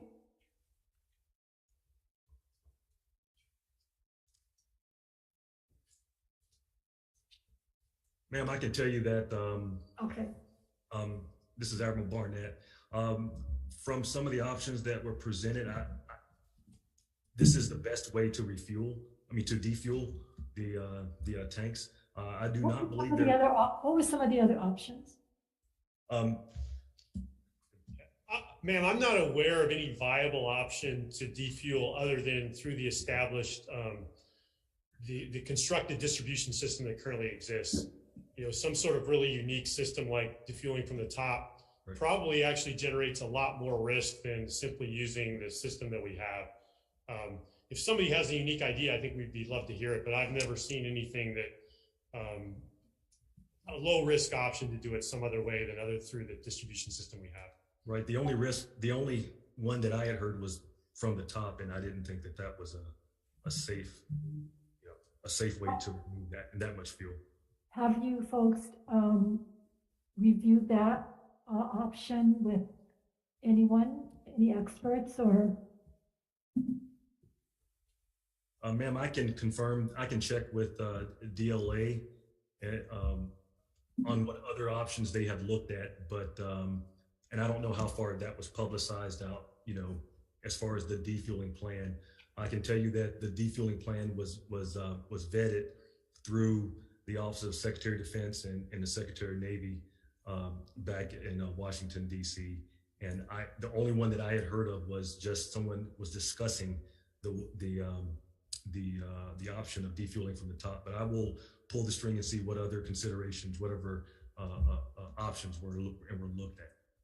Yeah, I appreciate that because, you always have to have a plan B perhaps, or look at what are all the possibilities before making determinations. And I think the public is very much concerned that this is going to take so long and why isn't other options being utilized? Similar to what I asked about, I'm sure you folks have defueled tanks before in the past and what methods you use and how long did it take? And if you defuel tanks with faulty equipment, again, that's troubling. Yes, ma'am. Okay. And hopefully, as you keep saying that you want to be transparent, can you folks not try to disguise certain things and deep into a report so that the public have a hard time finding it, like the video.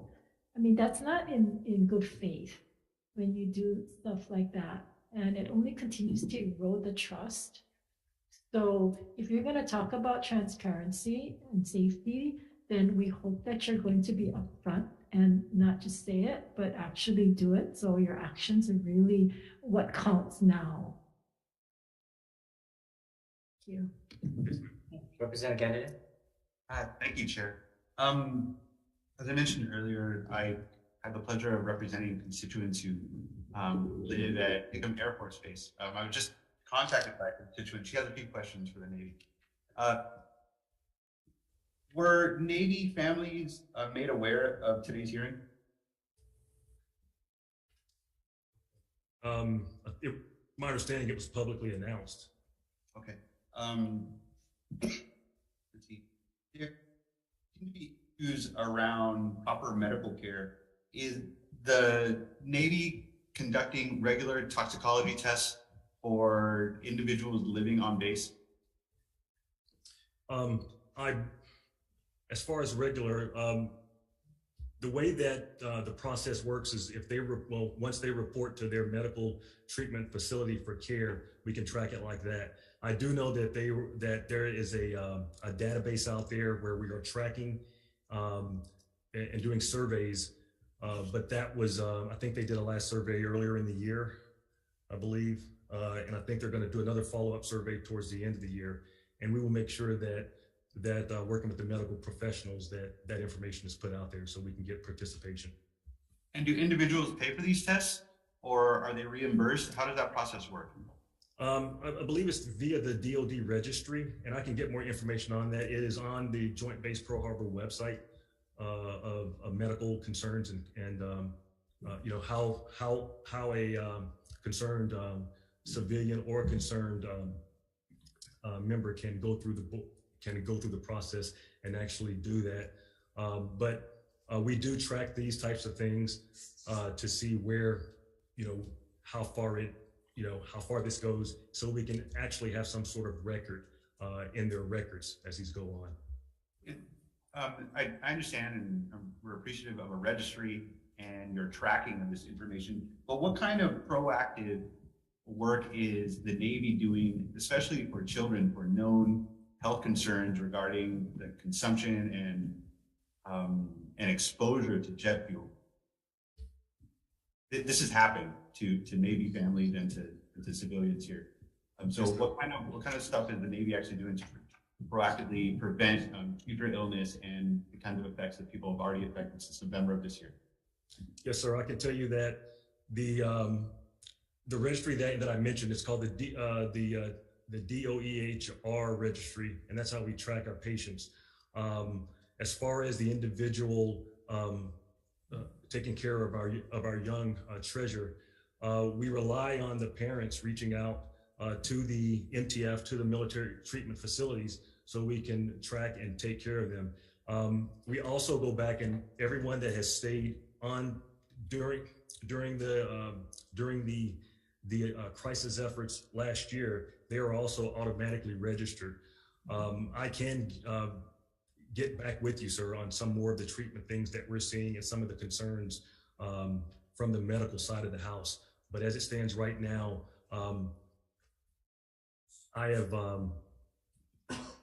I've seen probably less than, according phone calls to my constituent office where we handle this, I've seen less than 20 or 30. I'm not saying that they're not out there, but yes, sir, the key is getting out there, talking to the folks and letting them know that we are looking at them, and also providing, making sure that our medical professionals are also aware of this issue so they can raise the flag to us.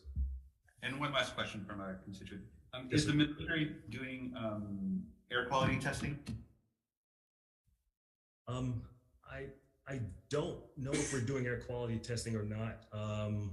As far as, let me do it for normal generators. Yeah, I guess I'd have to know better, sir, what's meant by air quality testing of what spaces. Do we have any idea? Let's see, the toxicology tests that people seem to be paying for are coming back troubling. And families that are on base have concerns about breathing in fumes from jet fuel, as they did for weeks in November and December of last year. So is the Navy continuing to do air quality, like vapor monitoring testing, or is it just this discussion of water testing and these Sentinel Wells, that kind of thing? Yes, sir. So just to clarify, the sampling that we're doing of the water distribution system in the homes is just water testing. We're not doing any air testing that I'm aware of, and I'm not aware of any thoughts from the regulatory community that would be appropriate. We would be more than interested to discuss with the regulatory community if they thought that was appropriate, but I've never heard that as something that was advised. The soil vapor monitoring I was talking about, that's really up at Red Hill itself, and that's to really analyze the soil. So it's very different than I think what you're referring to, which sounds like it's within the homes. Thank you. Okay, I have some questions. My understanding in the reporting is that there was $1 billion appropriated by the Congress to facilitate the repair and defuel plan for Red Hill. Can you clarify that that's the case? And do you have information on the appropriation? I don't have any further information on the appropriation. What I will tell you, sir, is that Congress has made it very clear that all of the funds required to defuel Red Hill and account for all of the actions we need to take have been appropriated. I think I've heard the same number you have, that we often call it a wedge in the programming world, that exists. And I will absolutely assure you that resourcing is not in any way limiting anything we are doing, that Congress has provided everything that we need to do everything we need to do, and that resources are not a limitation. Well, I appreciate that, but I also would add that this Congress has made that clear, and we will have a new Congress by the end of the year that will not be beholden to any statements made by this current Congress. And I guess specifically so that's beside the point. Do you have an itemized budget detailing out at least the repair, this initial first phase of the plan that you might be able to provide? Yes, sir. We do have, speaking specifically to the repairs, we do have cost estimates for all those repairs. Some of those are very rough order of magnitude estimates because that work is still undergoing design, and so the cost estimate is still being developed. But we have cost estimates for that work, and we have sufficient funding to cover all of those repairs. So that's not an issue whatsoever. I guess we're still talking first phase. Yeah, when I'm talking about repairs, I'm talking about all the repairs currently anticipated are fully funded. So can you I'm getting tripped up between you, Rear Admiral Vandelay, and Rear Admiral Barnett's description of the phases of the project, because my notes were that the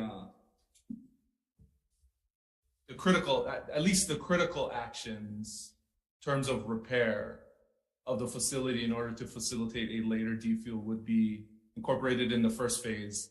And I want to just make it clear that section of work is clearly budgeted and will be is already paid for. Right. Yes, sir. That is true. Okay.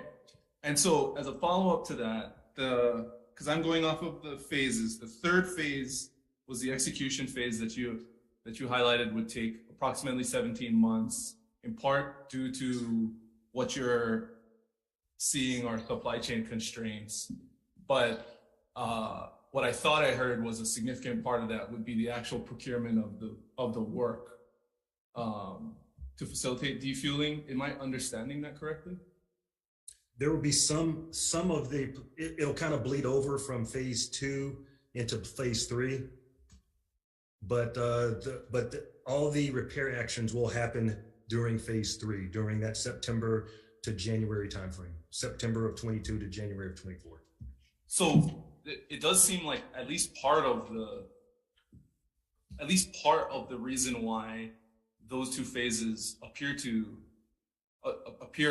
going to take so long is because of the contracting and the actual planning and procurement that need to take place. Is that fair to say? Yes, sir. Aren't there emergency procurement actions that the Navy and the Department of Defense can initiate to accelerate the timeline? Yes, sir. And we're looking into that. That's coming from the Secretary of Defense's side. They are working that for us. So in addition to us doing this in parallel, they are also looking at what authorities and levers that they may need to utilize or pull. So does that mean that the Navy does not have the discretion to initiate emergency action or emergency procurement in order to facilitate an accelerated repair timeline? We also have that authority, sir, and we are expediting procurement in every way possible. In many cases, we already have some repairs that are complete. We have other repairs that are already under contract. The repairs that are not under contract are actually repairs that are still undergoing design. So we are expediting this in every way possible, using existing contracting vehicles, and everything we can to do this as fast as possible. Is there some way that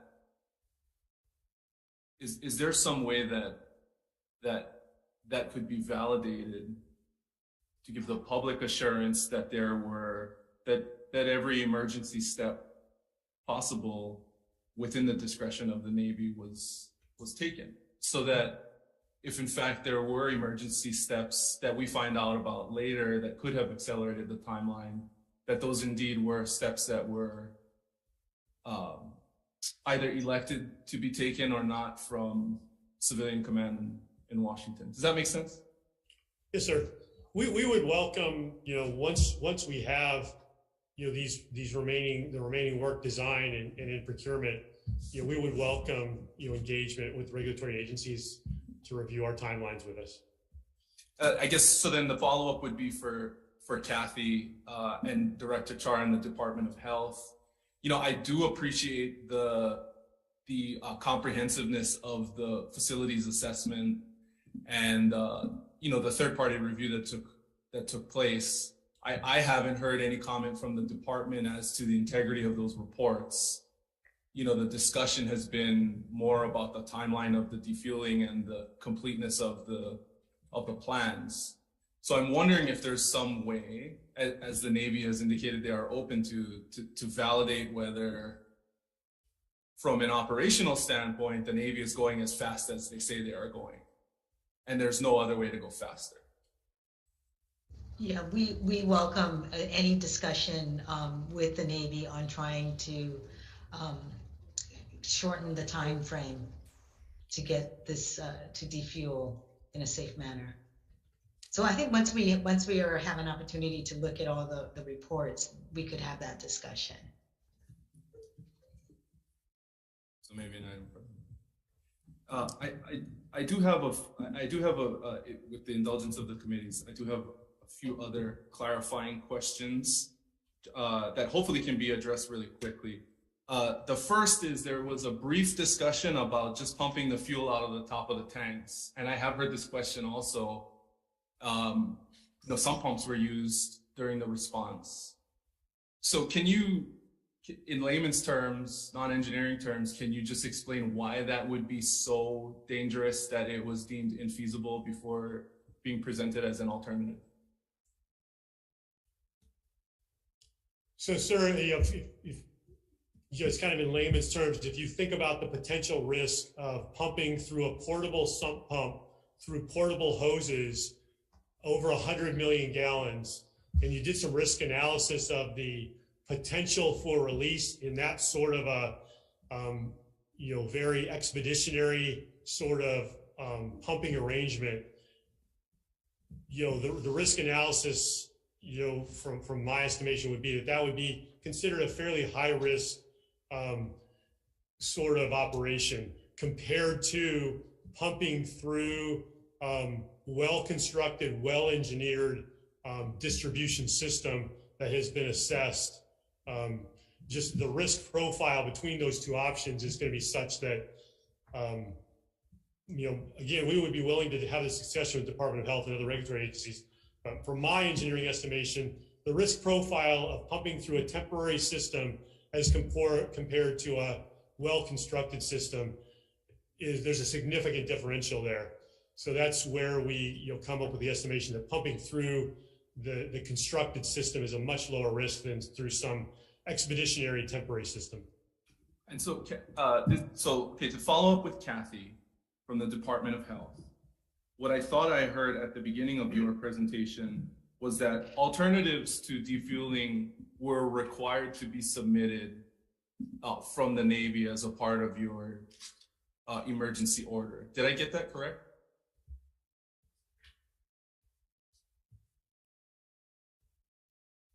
Dr. Char has her hand up.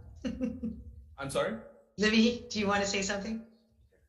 No, sorry about that. Oh, go ahead, Director Char. No, I didn't have my hand up, sorry. Oh, okay. So, if you're looking under what CERCLA or under 128D, which is our state equivalent, whenever you choose a final remedial alternative or remediation, there are always an array of alternatives that you will present to make a determination as to which remedial alternative you will select. And so that's part of your justification for why the plan was rejected. Oh, well, no, the plan is going to be is not going to be accepted in part because it lacks detail. That's as we explained, that it just lacks detail. It refers to reports that are still being developed, things like that. So it lacks that as the Navy would like to say, fidelity. It just lacks detail. Okay, thank you. Senator. So Kathy, if the Navy sends in a new report and they don't include alternatives, array of alternatives, what then? Oh, I think we would discuss it with the Navy. Our own experts are looking at ways in which to expedite this as well. So we'll have we'll be able to have some meaningful discussion. It's just concerning that they seem to not even have looked into alternatives or present any alternatives according to when I asked the question. So that's I hope that you will make sure that gets also submitted. Okay. Thank you. Chair, I have a question. So, one of the things that the legislature did to be proactive in responding to this fuel spill was to work with the Navy as well as Department of Health on the discussions about where to go from here. So one of the things that came up, which the legislature did pass, which was the development of a state lab. So for the Navy, I think you guys were open to that, being a partner in not only helping develop that, but funding that. Has that been expressed up the chain and to be potentially put into any funding opportunities to help Hawaii develop their own state lab so that those water testing samples can be done here locally, quickly, and accredited? So, yeah, to answer your question, sir, what the Navy has done so far is, as I mentioned, in partnership with the University of Hawaii and through a grant from the Office of Naval Research, we have provided the equipment that would be required, to run a certified lab to the University of Hawaii, and the University of Hawaii is now, working through the process of establishing that laboratory, training up people in order to do sampling. Again, with regards to whether or not that will ever be a certified lab, that's something probably best addressed to the University of Hawaii. With regards to any other lab, I'm not aware of any formal requests regarding additional lab equipment for any other entity. Okay, because I think the legislature was quite consistent in regards to highlighting to the Navy that University of Hawaii, there was equipment given. Again, as you mentioned, it's not accredited.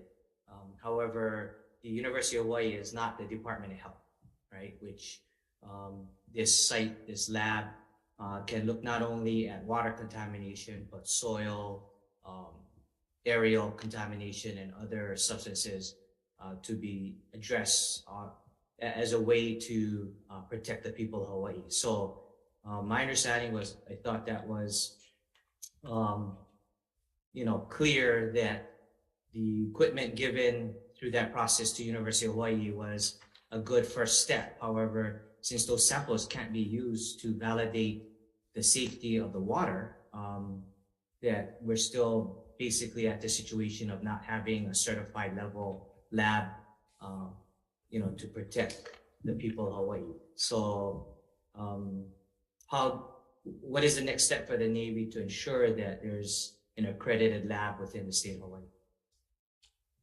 Yes, sir. So, if there is an entity within the state of Hawaii that's pursuing setting of a certified lab, I would recommend that whatever that entity is would then communicate with with Navy to look at what partnership opportunities are available. Without knowing that, I wouldn't want to speculate as to how you would do that. Okay. Now, this for Kathy, in light of these issues, is any potential fines or remediation requirements by the EPA, could that include that the Department of the Navy fund the development of a localized state lab for testing? Yeah, I can't speak to what the EPA would do with its potential fines. Okay. Thank you very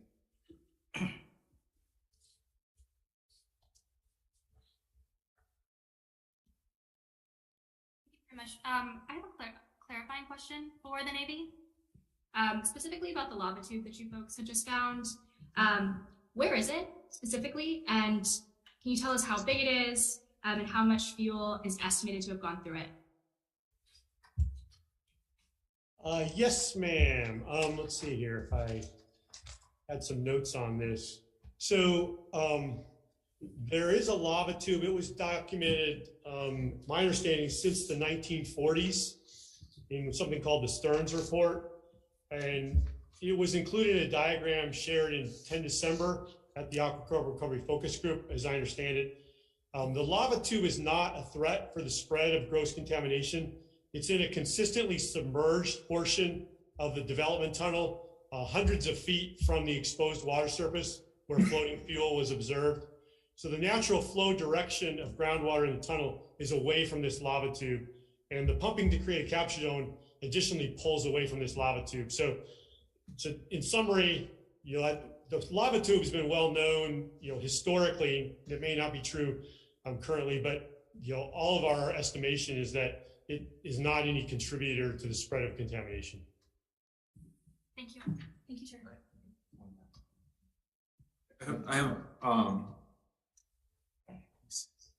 I have a question for the Department of Health. Okay, Kathy, this is regarding the well flushing actions taken in the immediate aftermath of the November spill. They're noted in the investigation report, and we just bookmarked this to come back because there was a drinking water crisis present at the time. But on December 7th, the Navy disclosed to the Department of Health that they were in violation of your well flushing requirements that had been ordered in the days prior. And so the question is whether you have initiated or do intend to initiate an investigation as to whether there were violations by the Navy of the Clean Water Act as it relates to those reported flushing actions.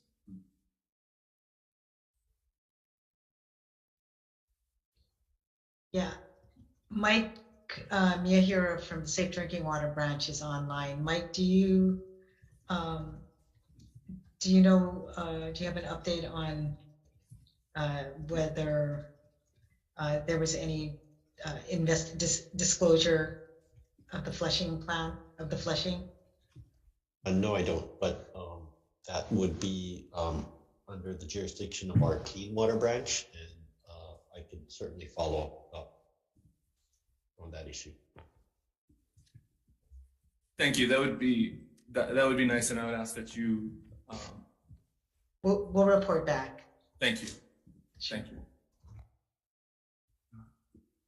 Oh, okay. And then one more question for I believe this would be Rear Admiral Vanderlei. You know, in your assessment of so thank you very much for clarifying. You know, the discussion, your comments about the risk assessment that was done to determine that. You know, the repair plan that you've put forward is the safest possible way to defuel the facility. One question I had is, what dangers are presented because of the fact that the fuel that's present in the facility has been sitting there for so long? There's a normal cycling interval that takes place regularly, is there not? And this fuel has been sitting in there for at least 8 months. That seems like, am I assuming too much that fuel has been sitting there without moving for an extended amount of time? And can you describe what the risks presented are if the fuel continues to sit there for up to, you know, 2 or 3 years? 2 years. Certainly, sir. So simply the fact that fuel is sitting in a tank and not moving does not present any increased risk. So the tanks are, you know, made to hold fuel. So having fuel sitting in the tanks, vice moving and circulating through the tanks, doesn't present any increased risk. So, you know, that's, you know, part of the assessment is that, you know, that the tanks, you know, we have you know, we won't go into a ton of detail here, I don't believe, but, you know, we have a clean, inspect, repair process focused on the integrity of the tanks, you know, and we continue to do the tank tightness testing and all the things that we normally do in order to maintain the certification of those tanks to ensure that the fuel sitting in the tanks, you know, continues to be in the safest possible condition. And just as a, you know, kind of a little bit of a reminder, but, you know, all of the releases that we had in May and in November, you know, did not come from a compromise of the tanks themselves. Those were all associated, as Admiral Cavanaugh talked about, with operations of the distribution system. So again, we will continue to do all the things we need to do to ensure that the tanks are safe, to include the normal tank tightness testing and ensuring, you know, maintaining certification of those while the fuel, you know, remains there waiting to be defueled.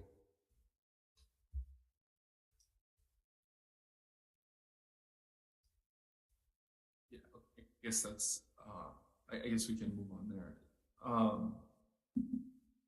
You know, I guess the last question for me personally is, what is your assessment of who will be held accountable if, obviously we haven't set any concrete guidelines because there's still some negotiation that I guess needs to be had with the Department of Health as to the timeline on the defuel plan. But, you know, as it stands, based off of your proposed timeline, we will have a new Congress and potentially a new president, neither of which are beholden to any of the commitments made to the state of Hawaii at the completion of this this plan. And so what will the Navy do to hold the people accountable for not achieving, you know, your articulated timelines on this project? Yes, sir. That's a good question. And I can tell you that, you know, this, as you know, we're being part of DOD is setting up a joint task force. And the benefit of the joint task force is this will be their one job, which is just to help defuel and get us to that end state of phase 5. Up until then, I, Navy Region Hawaii, Steve Barnett, I am the executive agent as designated by Admiral Paparo. So I am the one that's responsible and charged with making sure that we stick with our timelines and that we follow the procedures and the things that we have in place. I'm also charged with doing whenever the Joint Task Force commander is identified, and then when the turnover happens, that I do a complete turnover with that person. And I will also, and along with my staff, will still be part of that Joint Task Force process. So right now, I am the executive agent for it. And until the Joint Task Force takes over, that's where I will be. And then I will be in the process along with the rest of my staff who has been working with our regulatory partners, with DOH and with the EPA. So we're going to be part of that process. And our battle rhythm is frequent and it's often as we meet with our partners, our regulatory partners, and as we meet internally to make sure that we stick to these timelines and push through it. Thank you for the commitment, Rear Admiral Barnett. That's going forward.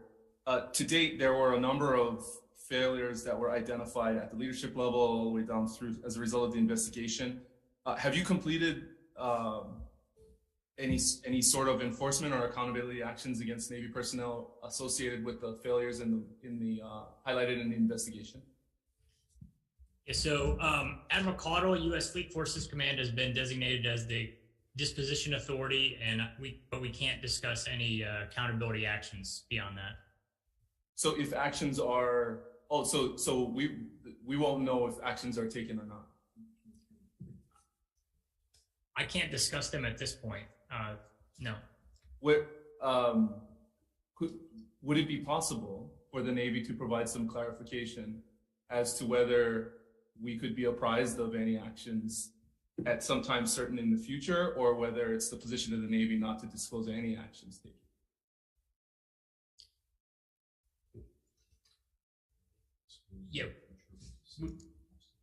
Yeah, that will be up to the Consolidated Disposition Authority and the Department of the Navy on how that information is released, if and when.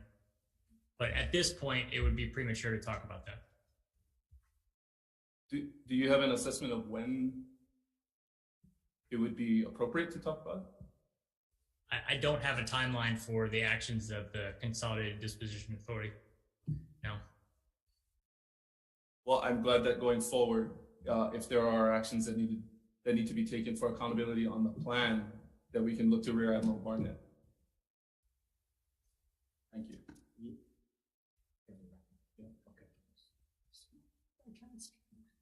So, Admirals, we appreciate you being here today, as well as with Department of Health. One of the things that we did highlight to the Secretary to the Navy, as well as others, is the fact that we're requesting transparency and open communication with your command, as well as with the command in Pentagon and PACOM. In order to rebuild trust, it requires communication, trust building activities, working together on a common goal. And I think trust has been broken, and we're, as we develop this plan that you present to the Department of Health, I know there's that verbal commitment by yourselves. However, sometimes there seems to be a delay or even a counter timeline once it runs up your chain.